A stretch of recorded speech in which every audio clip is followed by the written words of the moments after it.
All right, thank you, Danny. Miss Terry Bain is leading Children's Church in the month of January. Boys and girls can go back there anytime you would like to. I don't think that I say this ever in jest.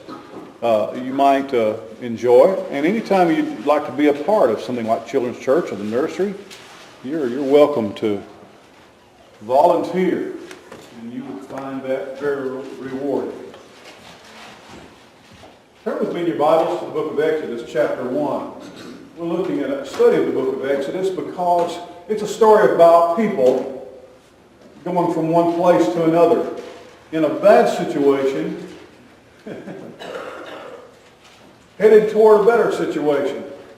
There's a rough journey between there, but I think that's part of it. It's a story you probably know, the story of Moses and the chosen people of God, the Israelite people, the Jewish people. The people who claim a heritage, that live in the land of Israel today, the nation of Israel, that their history and their heritage, they claim is traced back to these people. They have been scattered. They've been rejected and persecuted in many different ways, in many different cultures and countries. And we're going to see here just one of those situations where they were in favor and then out of favor. Study the book of Exodus. In the Old Testament, it is the second book. Jesus described this book as the book of Moses. So he declared that Moses wrote this book. The way out. There are things we get into, the places where we are, and maybe there is even someone who I am. And I believe one of the most difficult things in life is to change, to make big changes. And sometimes we have control over things and we choose to change, but most often change is forced upon us. Things happen around us that are beyond our control and we have to change. I think that sometimes while we are drawn to things that haven't changed, we want to relive experiences from what we consider to be better times, the good old days, olden times. And certainly, I hope that you've had the kind of life where you have pleasant memories of other good times. But I believe as Christians, let me encourage you, don't ever let yourself be convinced to say, well, I've lived my good days are over, and from here on out it's going to be nothing but pain and agony. Please, don't let yourself be convinced of that. Wonderful things could happen in your life that you're not expecting. Good things could happen. God may bless you in ways. I like to study biographies and stories of great saints of God, famous people, great people who did great things. And often they did not actually achieve their great life's achievements or accomplish their great accomplishments until they were advanced in years, until much of their life had already passed by. Now, joy and happiness is not just for the young. Sometimes we older people have to work on it. But keep your eyes and ears open, because let me tell you, I mentioned as Christians, because I believe that we have help in this. I believe it's not just a matter of your creativity or your state of mind, or even as Norman Vincent Peale used to say, that it's a matter of positive thinking. I'm not just talking about being upbeat or cheerful or looking on the bright side of life. I'm talking about God helping you, God doing things that are beyond your own and my own capabilities. Let's go on, Andy. Let's look at some more of the Scripture today. In Exodus chapter 1, let's go down. We covered the first 7 verses last week. Let's look at these verses, starting with verse 8. We did get the children of Israel. They are not in the promised land. They're not in the place where Abraham left Ur to go to. They're in Egypt. That story is the story of Joseph.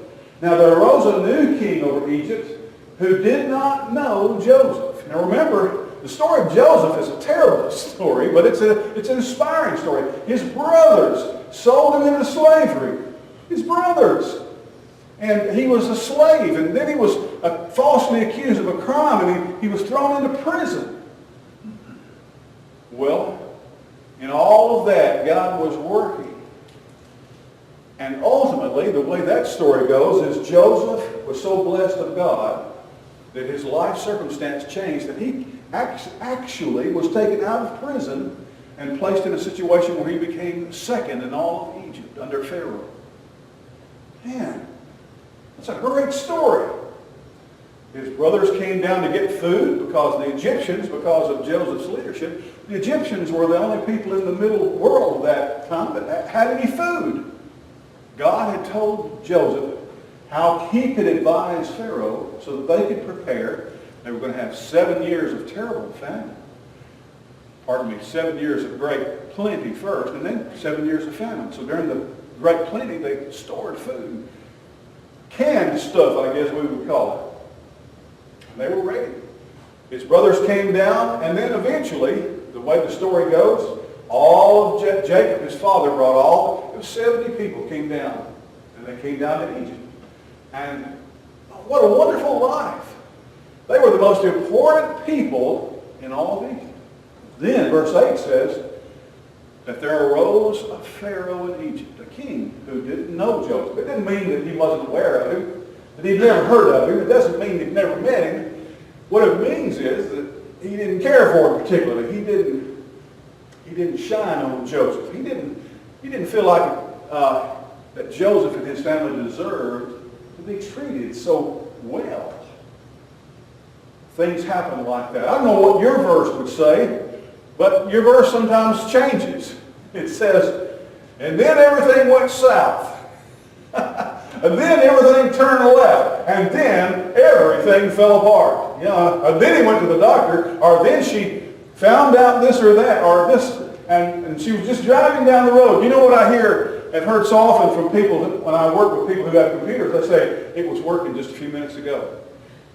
Yeah, that's the way everything that works is. It was working. Now, I think Carice and Brian, they have some new appliances, and they can actually tell you, this never worked. We plugged this up, we put it in the wall, we plugged it up, and it never worked. But most often I hear, no, it was just working yesterday. I mean, this is even worse. Did you ever tell someone that someone they knew had passed away? Well, I just saw him yesterday. Yeah, but he's dead today. My favorite one, though, is that we buried old Joe this week. And they said, did he die? Said, yeah, that's why we buried him. That's why we buried him, because he died. We waited and waited. I'm sorry, I'm making light of terrible things, but I'm a very irreverent kind of person and crude. And the things that make me nervous are things that I'm afraid of. I make fun of them and I act silly around them because I don't want it to know how scared I am. Well, arose a king in Egypt who did not know Joseph. And he said to his people, look, the people of the children of Israel outnumber us and they are stronger than we. You know why I think a lot of people hate the Jews?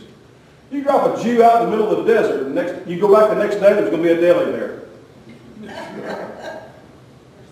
That's very stereotypical, probably even racist. But, or he'll have a jewelry shop. It'll be a jewelry shop or something there. And do you know that this is true, that before World War II, Germany, the economy was just terrible, and people were literally starving to death in Germany. But do you know who was just making money hand over fist and who were successful and everything they touched turned to gold? You know who that was? The Jewish people. Jewish people. Now you can say it's because they're the chosen people of God, or they're a certain kind of people, or they show a lot of innovation. I don't know if you can explain it sociologically. I like the theological explanation better. But that's why they said, look here, the reason, and this, you'll find this, you see this today in our culture. Do you know why this is what they were saying in Germany pre-World War II? Look at all those Jews. They have lots of money. You know why they convinced themselves they had money? Because they took our money. That's our money they have. That's so stupid. You see, if you see a rich person, that's the way my daddy was. My daddy thought that a rich person was rich because he took money from poor people. Poor people don't have any money. You can't take no money from poor people. And listen, economics is open-ended. That means there's enough money in the world for everybody in the whole world to get rich if they just do the right things and make the right decisions and are smart. Now, I'm not smart enough to be rich. I think you have to be not only a hard worker. It used to be a time in our country that if you worked hard, you could make a good living. That's not always the case these days. We're in a world today where you have to work smart and hard. But listen, don't be jealous of wealthy people, because the money they have is not money they've taken from you. And if you took away all the money from all the rich people in the world and distributed it, you know what listen, I'm telling you the truth. If you confiscated all the wealth of all the wealthy people in the world and distributed it to everyone in the world equally, you know what you'd have? A world full of poor people. I'm not talking about taxing them at 70%. I'm talking about literally take away everything they've got and hand it out to everybody. It's not the solution. It wouldn't work. And a lot of people think that that's the way it would work. Well, these people prospered. And they began to flourish. And that worried other people. Don't ever be upset or worried or envious. Don't ever, some of the commandments talk about being lustful of other people's things and being jealous of people who seem to be more fortunate than you. If you hear about someone that's doing well or they have nice things, just be happy for them. And if God wants you to have nice things, you ask Him to show you how to do that. You follow His guidance. Listen, there's no need in you and I walking around being jealous or upset about the things that people have. Now, when they got upset, there's more of them than us, and they're stronger than we are.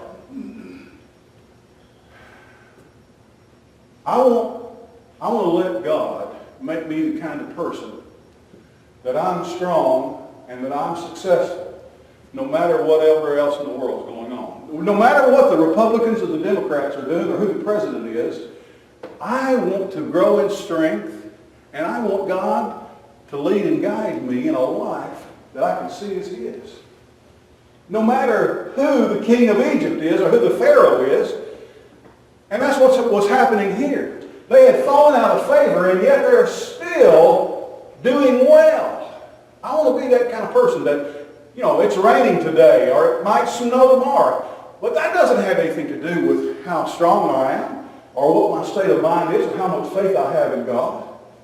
Come on, He said, let's deal wisely with them or they'll continue to multiply. And if we ever get into a war, they'll join up with their enemies and fight against us and leave us. There are probably some people in the world that if you're good to them, if you're kind to them, they might betray you. That happens. That's what the root of betrayal is. But let me tell you what, if you treat people well, if you're kind to people, and if you serve people, for the most part, you'll get a good response from them. They will take your side often, not always. But I think the best route to go, I don't believe this is very wise counsel.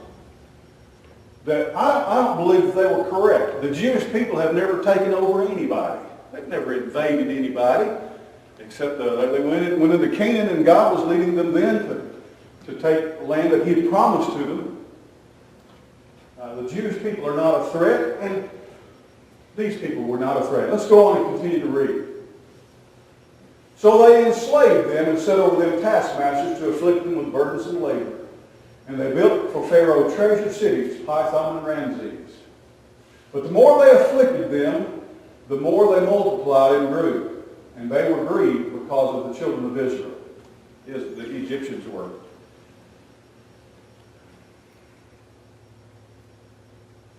Jesus told His disciples there in John's Gospel, chapter 16, He says, listen, you're going to weep and lament, and you're going to weep and be sad.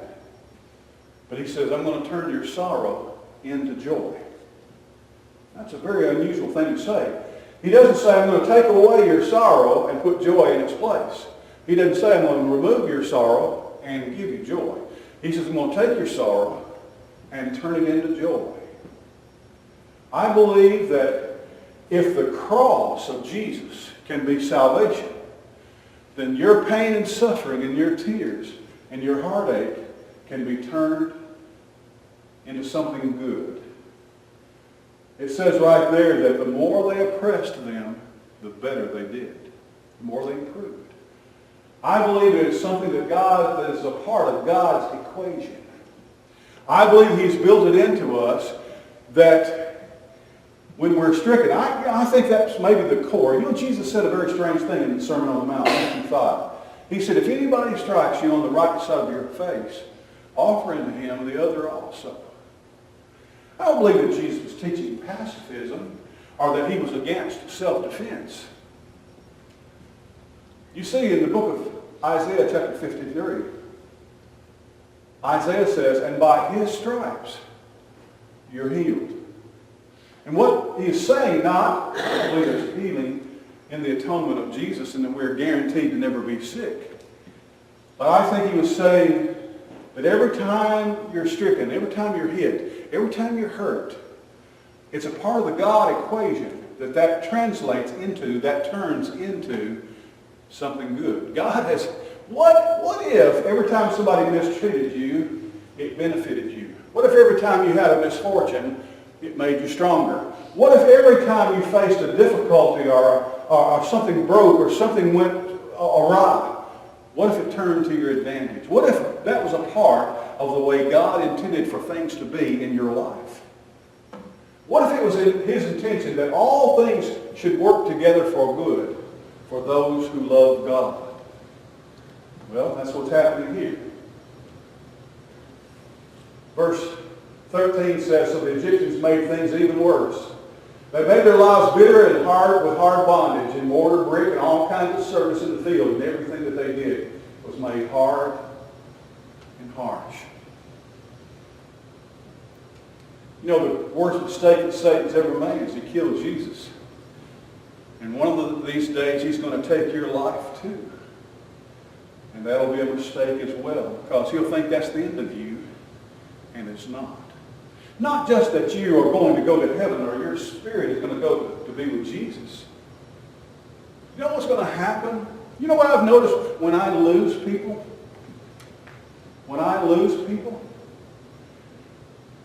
I fall more deeply in love with them than I have ever in my life. I can tell you right now, this is my first birthday without my mom. And we had a good Christmas, but I remember Mom always did something special for me. She's the one that brought me into the world. The person who brought me into the world is no longer in my world. I can tell you, honestly, that I love her more today than I've ever loved her in my life, because I've thought about her more. Isn't that strange? When you pass away, people are going to think about you more often. We take each other for granted like that. You know what you're going to do? You're going to look at their pictures more than you ever have. You're going to read what they wrote. Maybe that's things that they've written that you never read before. You're going to get it out. You're going to scrapbook things. And you're going to think, I have a picture. It's the favorite picture I have of Mom is her and my son lying on her bed there. And she's the most beautiful person in the world. And my son is looking up into her face in sweet adoration. And let me tell you what, I love my dad. And people that are gone, I've gone back and I've thought about their life, and their lives come to my memory. When you pass away, every seed you've planted, every word of advice, every good thing you've ever done will be brought back to mind by the people that you've touched and the people that you've walked with. And they'll think about things you said that they never thought about before. And they'll hear your voice when they maybe you thought they were never listening before. This is a part of God's work as well. Let's go on, Andy. Now, the story of Abraham, he was the father of the Jews. He started out here in Ur, the Chaldees, and God said, I want you to go to a land that I'm going to show you. So that's the story of Abraham. It starts by God coming to him and saying, all right, I want you to go there. And he did. All right, let's look at the next slide. And then there's the story of Joseph. They were here in the promised land. They were here in the land of Canaan. And God didn't come to him and say, I want you to go to Egypt. His brothers sold him to slavery. And the ones that bought him sold him to some people in Egypt. So he went from here to there. Let's look at the next slide. And here's the story of Moses and the Exodus. It's a story about how they came from Egypt and crossed the Red Sea and went through the Sinai desert and went back to the land that Abraham had come from. That's the story of Moses and the Exodus. Now here's just a little side thing. Just tag this up with this because I want you to see that God came to Abraham and said, go to Ur and kind of pack things up and went. And then all of a sudden, Joseph's brothers grab him and he winds up down in Egypt. How long did this journey take? 40 years. Okay, that's a little bit of something to know. God doesn't do everything immediately. He doesn't do everything quickly. He seldom does anything easy. So this took 40 years to do that. All right, let's go on to the next slide, Andy. Getting out of Dodge. And what I'm talking about is the worst thing that can happen is if you give up and just drop your hands, if you get stuck, if you decide if you quit. Remember what Paul said over to the Galatians. He said, be not weary with well-doing, for in due season you shall reap if you faint not. I've heard Junior Hill preach a sermon on that. He says, that promise fails when you quit. Now listen, I've quit some things, and there's some things I wish I had quit. But for all of your life, there never is going to come a time in your life, from the time you're born to the time you die, where you're not going to need to go from one place to another, from here to there. Let's click it again there, Andy. We'll go to the next. Learning to get from here to there. Learning to get, in other words, not just giving up and sitting down, but putting one foot in front of another. You're going to be tempted sometimes to start backing up and retreating and turning around and going the wrong way. But I'm talking about getting from here to there. Click it again. With God's help. With God's help. I'm not just talking about lighting out. And I'm not just talking about putting one foot in front of another so that you can say that you're making progress. But saying, God, help me getting from this bad situation that I'm in to a better situation. But listen, remember what I told you last Sunday, that the story of the Exodus is not God saying that slavery is bad. It wasn't a statement about slavery because it was God's desire for them to be in slavery. Do you remember how long they were there in Egypt as slaves? 400 years. 400 years. So it wasn't about slavery. It's about, I no longer want you to be there. It's, I want you to be here. It's never about being in a bad situation going to a better situation. It's being in a situation where God says, that's not what I want for you. This is what I want for you. Now go. All right? Click on. Oh, Lord. I don't know if you knew it or not, but I'm moving from there to here again. Now, all of these are for sale, and but I do not deliver. There's a really nice recliner. It's got a little hole right there. It's got a little hole right there in the arm, but it sleeps one. And if you want it, they're going fast. There's a really nice TV. That is a 24-inch TV. And here's an added bonus. It weighs 500 pounds. Yes, amen. I've told several people about that. I said, I got TV I'm giving away, and these are not for sale. These are free. These are all free. I got a TV. I got two TVs to give away. Is it a flat screen? Is it a flat screen? No? Okay. Nobody wants a TV that weighs 500 pounds anymore. There's my dresser. Now, all this junk up here, this is what my grandbaby's giving me. There's cards.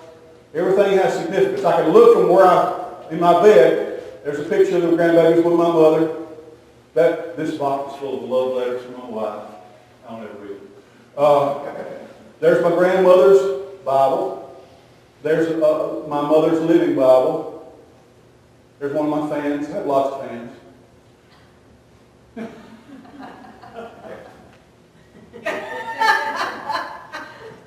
This is a drawer and it's on wheels and you can pile junk on it and roll it around. All right, show the next one there. See, that's all been took off the dresser there now. And it's put in boxes. I worked for 3.5 years for a company called All Cover there out of Anaheim, California. And I was the on-site help desk technician in Scottsboro at a company called HTPG, or Heat Transfer Product Group. They made commercial cooling units there. And so it's been a great job, and I had to move to Scottsboro to this apartment in order to work there. And so I've been for 3.5 years, been driving back and forth on weekends, but I've been living in 2 places. It's been really nutty. But at the end of, on the 28th of December, my boss in California called me and said, well, the company that you work at in Scottsboro has decided not to renew your contract for the coming year. And I've been expecting this for about 3.5 years. And here it came, and there it was. I said, okay, fine. I appreciate it. I've enjoyed it. And I started singing that Eagle song, I'm already gone. And I was. Well, I went home and started packing that night. There's all my stuff from the counter above the stove. Underwear, that's not, you can't have that. But I got some more empty boxes. Just figuring out what this fancy dining room suit is going to do. Okay, the next, one more slide there in this particular row. That's what your car looks like when you headed home. I've already made 2 of these trips. I got to go back tomorrow and we'll make one more trip home and I'll be done there. But there's what I brought home Friday.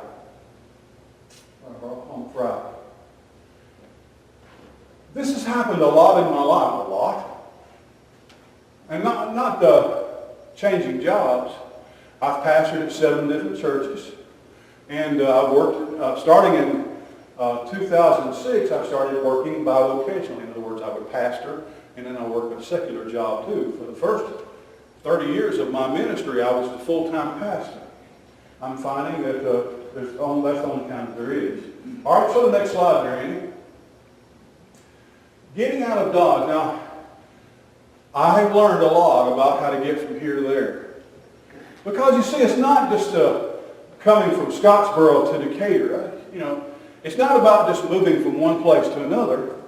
First of all, I need another job, and so I've been looking for another job. I need to know how to do that. I think I know how to do that. I've always been able to get a job. Wherever Terry and I have been, as long as we've been married, we could wind up getting 2 or 3 jobs wherever we lived. We've never had any trouble just going out. We'd say, bye, honey, I'm going out to get me a job. And when they'd come in that night, a lot of times I'd say, did you get a job? Yeah, I'm start tomorrow. Or I started today. So I can get a job. Listen, there are more jobs in the United States of America right now than there have ever been in the history of the country. And there are more people working.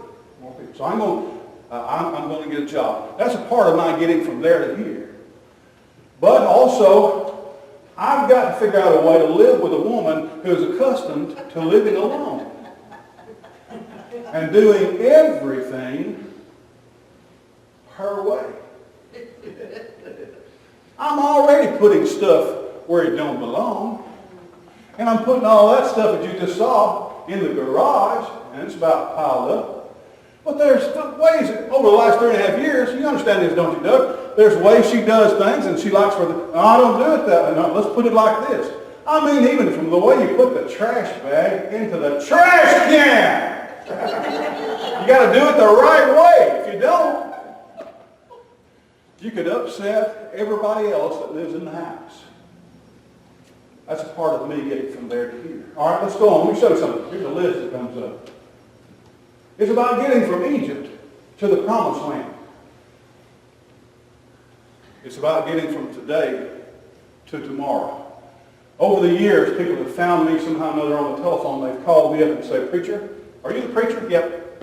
Preacher, I'm sitting here with a loaded gun in my hand, and I think I'm going to kill myself. I think I'm going to end my life. One of the first things I try to do is try to get them to at least live, not to do it right now. Try to live to tomorrow. Do you know that between today and tomorrow, things can look completely different? Sometimes they're not. Sometimes they'll get worse. What I want to do is get them, if I can just get them to tomorrow. If I can get them to tomorrow. I remember I was in Arkansas, and my wife called me. She'd left him. Would you go over to the house? I knew that she'd left him, took the kids. Would you go over and check on Ray? He says he's got the shotgun out and he's going to kill himself. And I guess I was around 28 years old. So, I didn't say this, I'm just thinking this out loud. I'm thinking, so there's this crazy man with a shotgun, and you want me to go over to his house. And he's going to kill somebody, and it might be him, and it might be both of us. Okay. I said, okay, I must be crazy. And so I went over. Ray, are you home? Yeah, come on in, preacher. He's sitting at the dining room table drinking a cup of coffee. You want a cup of coffee? He didn't have a shotgun. He looked like he's pretty normal, too. He didn't look crazy. I said, no, I don't think I have any coffee. I'm still looking for the gun. And I went over and sat down and said, you doing all right? I said, yeah, I'm doing okay. I said, Janice just called me. Said he's going to kill himself with a shotgun. He said, oh, don't put no... So that's just something I told her. I said, okay. So you okay? He said, all right. We sat there and talked for a little while. And that's one of those situations. That's when I started to think, I'm not going to try to help married people get along. I just evidently I'm not very good at it. Because this was the very first time that I talked to her and talked to him. And I met with them and talked to them together. And they got a divorce anyway. They both hated me and left the church. So I said, oh, that didn't work out very well. I found out when people, by the time, we had pets all growing up, and we didn't take them to the veterinarian. You know, when we took them to the veterinarian, our pets, when they got run over by a car, every time the veterinarian saw us, he pretty much said, yeah, he's squashed. What do you want me to do? He's squashed. He's a goner. And we didn't realize that. And when people, listen, I'll come and I'll talk to you and I'll pat your hand and I'll try to give you some advice. Do I look like somebody who knows how to be married to somebody? I don't have a clue. I've been doing it for nearly 43 years. By the time they get to the preacher, they've already made up their mind and they're already in such bad shape. It's like that poor dog. So, let's just put him out of his misery. Going from pointless to purpose. Going from sad to happy. Going from empty to full. These are places I'm talking about. Going from lonely to loved. Look at this one right here. I will tell you something, and this is honest truth. I will tell you something. I'm not all that old. I'm 63 years old. I'm telling you this with all the sincerity I have in my 63-year-old body. Getting old. Getting older. Getting older has been the most difficult thing I've ever done in my whole life. The hardest thing I have ever done. I've played sports, I've fought, I've boxed, and I've kicked, and I've hunted, and I've worked, and I've gone to school, I've made grades, I've achieved things, accomplished things, that I've been places where God, the hardest thing that I've ever done is growing older. Facing things that I can't do anymore. Things that I can't lift anymore. Things that I can't run fast anymore. I can't go hard. I can't stay up all day and all night. There are so many things, even at this age, that I just look at anymore and I just say, I can't do that anymore. I can do a lot of other things. I'm smarter than I was when I was 20 years old. I'm not telling you I'm smart. I'm just smarter than that guy. I know things, and I've had experiences, and I have more friends. I have more family than I've ever had. Lots of advantages to being who I am and where I'm at. Probably so for you as well. But going from young to old is a difficult trip. From tears to laughter. From where you are to where God wants you to be. Something else too. From who you are to whom God wants you to become. Let's go on, Andy. Getting out of Dodge. Let me ask you these questions. I'm finished. Are you going somewhere? Are you going somewhere? Look at your life. Are you done? You're not done. Don't even think you're done. Don't even think you're where you're going to wind up. Don't even think that you're in your last place. You may think, and maybe you're right, you may think that you're where you are, the place where you live, the place that you call home, is the last place in the entire world that you're going to call home. It may not be. Your life is going to change. We don't know what's going to happen. Are you becoming something? You've been a lot of things. You've been a dad or a mom or a parent, or you've been a student, you've been an employee or an employer. But are you still becoming something? Have you quit becoming? Don't ever quit. Don't ever say, well, I'm just going to sit here. Our grandma Bain, she watched TV. That's all she did. That's all she did. She didn't go anywhere and do anything, and so she just quit. She gave up. Are you becoming someone, or are you stuck? Go on, Andy, let's finish up. I really like this. I like to just go to Google sometime and say, hey, Google, I'm preaching on the Exodus and getting out of Dodge. Oh, you got a good picture for that? I said, oh, man, look at that. Looks kind of like a young guy. He didn't seem to have any gray hair, but he's got a backpack on. He looks pretty determined. I can't see his face. But he's going somewhere. You know what else is obvious? God is helping him. He's walking wherever he's going on dry land. And the Red Sea is parted before him. I like that picture. I like that picture. You see, the children of Israel, after a long part of the story, they finally got out of Egypt. And they wound up at the Red Sea. It was a dead end. I mean dead end, because the Egyptian army was right behind them. They was going to kill every one of them. It was a dead end. It was going no place. It didn't look good at all. It was a no-win situation. Let me tell you what, it was completely hopeless, and then this happened. God can do that. God can do that in your life. I don't know where you are, what's going on with you. I don't know what you're facing, or what the doctor's telling you, or what your body feels like, or what your aches or pains are telling you.